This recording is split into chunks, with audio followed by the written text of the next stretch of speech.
Hi everyone, thanks for checking out our video on our new disc golf course. In today's video, we're going to learn about what is disc golf, how to play, where to buy your first disc, how to use our school course and other courses, and how to keep score both on physical scorecards and how to use a cool app to keep online scorecards and keep your data on your phone. We're also going to learn how to throw two of the most common shots. I recommend watching the whole video, but feel free to skip ahead to a spot where you want more information. Let's jump in. So the first thing you're going to need is a disc. You can buy a disc at a few different stores in Winnipeg, and I'll put the links right here. And so check it out if you want to get a disc in it. They only cost a few dollars. You can even play with a frisbee, just even one you get at the dollar store for $1 or $2. Those work great on days when they're not windy. But if it's a little windier, you might want a regular disc golf disc because they won't hold up in the wind and they don't travel nearly as far, but they work just as well. Well, kind of. So, now that you have your disc, you're ready to play. To start, we need to go to the tee box of the first hole. We line up in between the two rocks. Now, you're going to notice on each rock that there are numbers on them. That's to help us guide us around the course and know what hole we are playing at. You're also going to notice an arrow. It is pointing towards the direction of where our basket is for that hole. And if you look at that basket, you should be able to see a number on it, and it should be the same number as the rock that you're starting at. The rock on the right will tell us how far away the starting tee box is from the basket, and it is measured in feet. The object of the game is to get the disc in the basket in the least amount of throws as possible. If it takes you lots, that's okay. The next time when you practice a little more, maybe it'll take less. And here's an example of a scorecard that you can print off and use, but you don't even need to keep score. It's fun just to play and just have fun with your friends or by yourself. Here's a bingo card you could print off. Maybe you'll choose to do it by yourself or with a friend. You can do it in one round or over many rounds. See if you can do one row, multiple rows, or even fill out the whole bingo card. So if we're looking at our disc golf course, we're going to start at the first hole, which is right over here. See where the first hole is? And we're going to play over here to this basket. Then you're going to walk over near the parking lot. And kind of in the corner over here, you're going to notice another set of rocks. And that's our tee pad. We're going to throw it. Maybe it goes over here. Maybe I throw it again. Maybe I throw it a couple more times. And then I get in the yellow basket. Then I go to the third hole. The third hole is kind of the tricky hole. But once you play it once, you understand it. There's even writing on the rock showing us there's something called a mando. Mando is short for mandatory, and that's a common thing in disc golf. And what you need to do in this hole is you're trying to score a goal, just like in soccer, through the white soccer net. You're trying to score your disc, throw your disc through that net, and then you're going to go to the basket. We're just avoiding discs landing on the street that way, and you get a farther throw in, and it's fun to try and score on that soccer net. If you throw past the soccer net, then you're going to have to throw backwards to get it in through the front of the net. It's like scoring a goal. After that, you go to number 4. After number 4, you're going to walk down this path, just like the arrows here, and then you're going to go to 5.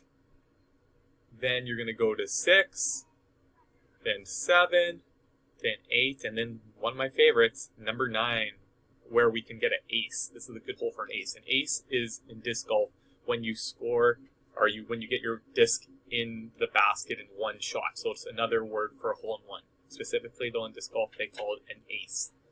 And then after 9, then you can go and play number 1 again, or you can play whatever hole you want. If there's no one around, you could even be in the middle of the field and just throw it to different baskets and practice that way. Okay, now we're ready to play. We have our disc, and we're ready to go. Now, I'm aiming over here. That's where my basket is. But I'm not going to face forward to throw. I know traditionally in some Frisbee games, like Ultimate Frisbee, there's instances where you need to make a quick pass and you might face forward, or maybe that might even be your technique. The ideal technique in disc golf for when we're doing a farther throw is to actually be sideways to the target. So if I'm aiming there, that's where my basket is, I'm going to be sideways to it. My shoulder with the hand holding the disc will be pointing right at it. Now, when I bring my disc back, I want to bring it straight back. And you guys see how my arm is nice and straight? Just like when we play a lot of sports, knee bend equals power. Well, power is, you get power from, yes, knee bend, but also by bringing that arm straight back. A lot of times people, when they're playing disc sports, especially disc golf, especially when we're just learning, we want to bring it back and we want to curl. So what we don't want to do is this. We don't want to make a C shape when we're bringing it back. We want to bring it straight back. We want to pretend like there's a straight line right here. And I'm just bringing it back and forth. So back, and then when I bring it forth, I want to actually pretend like there's a brick wall right here that I'm smashing with my elbow. So back and forth, and you can see how it's moving on that straight line versus making a C shape, which we don't want. So I'm sideways to the target. I'm going to bring it straight back, break that out, break the wall with your elbow, and then we go forward and follow through, releasing the disc around here and flicking my wrist. Okay, let's try it out.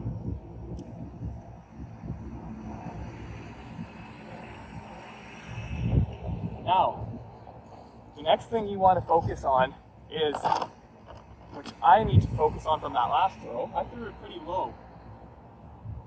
You want to release it just around the chest level. And the other thing is, you want to make sure, when you're bringing it back and forth and releasing it, that your disc is nice and flat.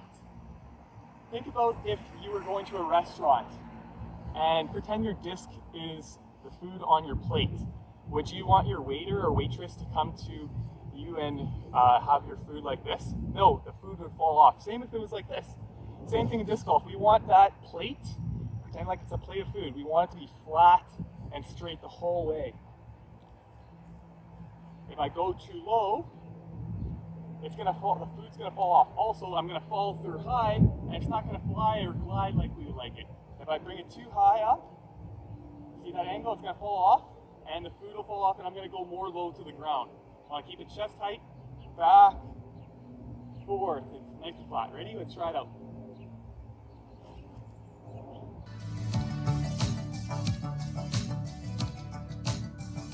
Watch how this throw is going to be in a straight line when he draws it back. It's just going back and forth. See the straight line that the disc is going to follow? He doesn't make a C, he just goes back and forth in a straight line. And then he releases and follows through and he rotates his hips. Just like he would do in an overhand throw.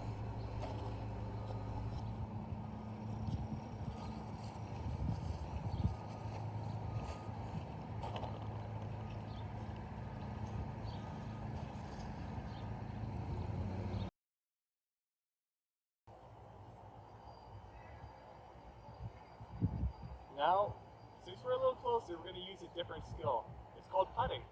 So when we're putting, that's usually done when we're closer to the basket. Rather than being sideways to the basket like we would on a farther throw, we actually want to face forward. So I'm going to make sure my shoulders are facing forward, my body's facing forward, and my eyes are on the basket. Since I'm right-handed, I'm going to put my right foot forward, and I'm going to have my toe point right at the middle of the basket. If I was left-handed, I do the opposite. My left foot would be forward and my left toe would be facing the basket.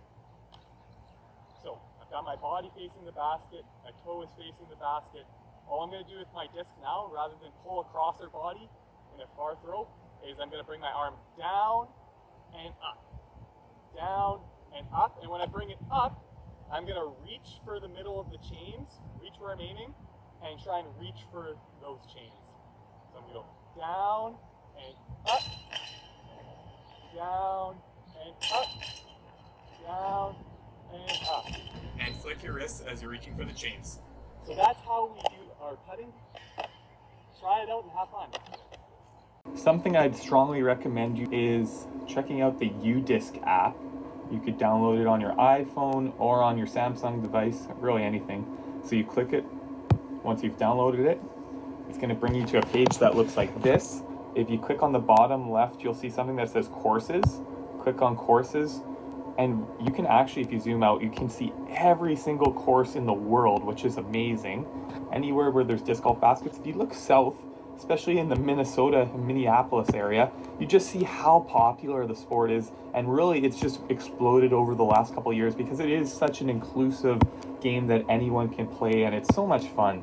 And it's just a great, cheap way to get out and get active and have fun with your family, or even just individually, just for wellness, just to get out and have some fresh air. But the map will always open close to you because it uses a GPS, so you can see exactly where I am. I'm by the school, well, I'm at the school, and right next to me is a disc golf basket. If you click on the basket, that's our course.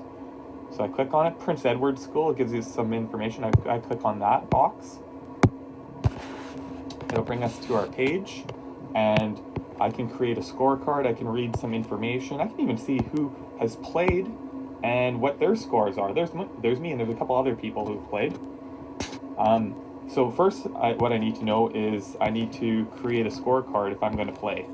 Now you can play like 10, I think it's around 10 times, and then after that, you have to pay for the app. So you get to use it for a while, quite a bit, 10 times, and then if you really are enjoying it, then you can pay, I think it's around $15 for a whole year, which I think is worth it because I use it a lot. I press create scorecard though, and I can pick a layout. They're both the exact same, where you start and where you finish, but the main one is harder par, meaning if you've played a lot longer, then that's one maybe that you might want to play to challenge yourself. But mainly we're going to play rocks. So I'm going to click on rocks, and I'm going to go down to confirm player, because that's myself. I'm going to create a scorecard.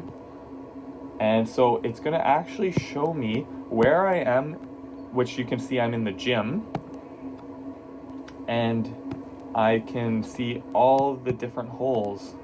Now, if I'm walking around, I can see myself moving, and it'll show me in coordination to where the hole is. So I'm going to go to the first hole. So I'm on hole number 1, which is right here. And let's say I shoot a 4. So I'm just going to, on the plus button on this, if you can see the plus minus button, I'm going to put 4. So I'm at +1, or I've got 4 strokes. And then I'm going to swipe to the right to go to the next hole. Now it shows me in coordination where I am. So let's say I'm by the 1 basket here, which I'm not, I'm in the building. I can walk around and it'll show me where to go to get to the next hole. So let's say it's, I shoot par, I shoot 3. I take 3 shots to get it in the basket. Then I go to the next hole. Let's say I only take 2 shots. And let's just go to the end. When I go to finish, I press finish scorecard, and I can see finish partial scorecard, and I can see how I did. Now, if I click rounds, I can see all the different times I've played over the last couple of years. So it's really a great way to log and see how you're doing and be able to reflect. So if I look last time I played a full actual round at Prince Edward School on June 22nd, if I click on it, it shows me what my scores were on each hole. So if the blue is my birdies, par is just a white score, and if I bogeyed, meaning it took me more than it was recommended, then it's in yellow. So I did pretty well. I finished 4 under. I've been playing a lot, but it took me only 13 minutes to play 9 holes by myself, and it took me, or it shows even how active I was. It took me 1,140 steps, and it's really cool to look at the breakdown. Or if I go back to our course, if I click on it, I can see my stats on the top here. I press my stats, and it shows me on each hole, every time I've ever played this course, how many birdies, how many pars I've got. Some cool analytics if you're a numbers person. If I look at another course, Delcona Lakes, where I've played a lot more, you can really see the breakdown, and you can see where you're struggling, where you do really well, and maybe you'll notice, like I noticed on hole 2, I've got the most birdies. I got 4 birdies, versus let's say hole number 5, I seem to struggle at. I've got lots of bogeys, 18 bogeys, and a bunch more that are double bogey and triple bogey. So maybe that's an area where I can really work on and maybe practice that hole, or practice certain shots on that hole. So it's something cool to check out nonetheless. If I go to let's say I'm by the blue dot here. Let's say I want to go to this course here and I don't know how to get there. I can click on it, and I can see some details about it, just like before, but I can get directions. If I click get directions, then I can use Google Maps, and it'll show me exactly how to get there. So another cool feature to the app. Have an active, fun summer. Get outside and try out some disc golf.